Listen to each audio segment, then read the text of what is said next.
Bonjour, je m'appelle Andréane Côté, je suis étudiante en éducation spécialisée au Cégep de Victoriaville. Dans le cadre de mon cours Violence et exclusion sociale, je dois faire un projet de sensibilisation pour la nuit des sans-abri. Donc aujourd'hui, je suis avec Charles? Je vais faire une activité de vrai ou faux sur le thème de la pauvreté. Donc, on commence. Charles, vrai ou faux?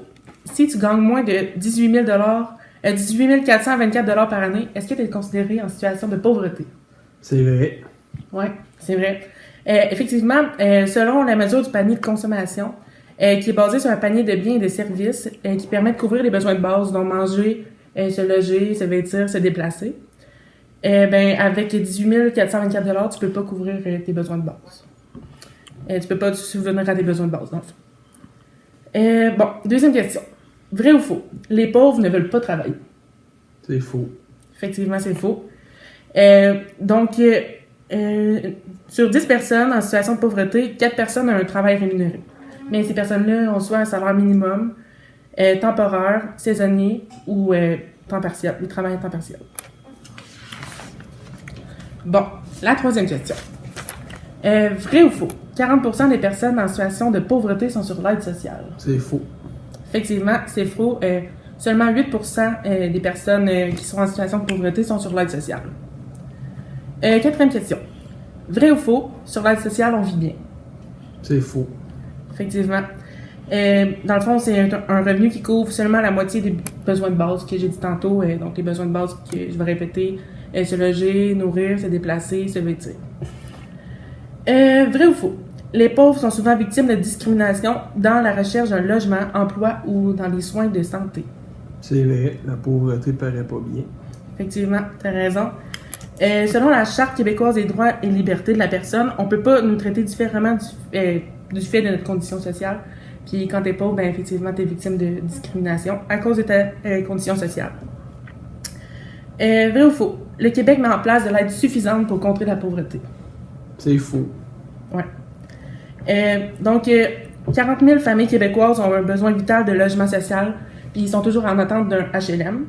Puis même malgré l'aide alimentaire, il y a beaucoup de gens qui vivent de l'insécurité alimentaire. Vrai ou faux, l'espérance de vie chez les riches est plus élevée que chez les pauvres? C'est vrai. Ouais. Ça, c'est à cause des maladies comme le diabète, les maladies du cœur. Dans les quartiers les plus pauvres, 28%, le taux de mortalité de 28%. À cause des maladies que j'ai dit, diabète, maladie du cœur, dépression, puis aussi le taux de suicide est plus élevé.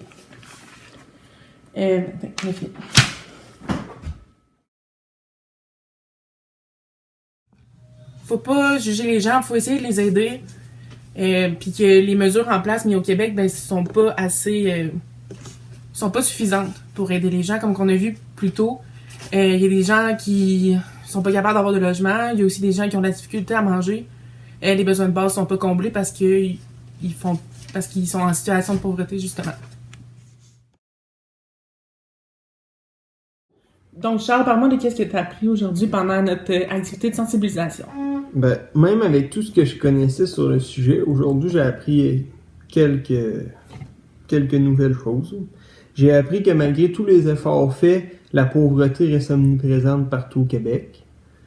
Et puis, la pauvreté est malheureusement un sujet encore très tabou en 2020, ce qui ne devrait pas être le cas. De plus, la situation de pauvreté n'est pas un choix. Elle arrive suite à l'accumulation de facteurs qui mènent à la pauvreté, puis souvent, la pauvreté, c'est un cercle vicieux. C'est ce que j'ai appris aujourd'hui.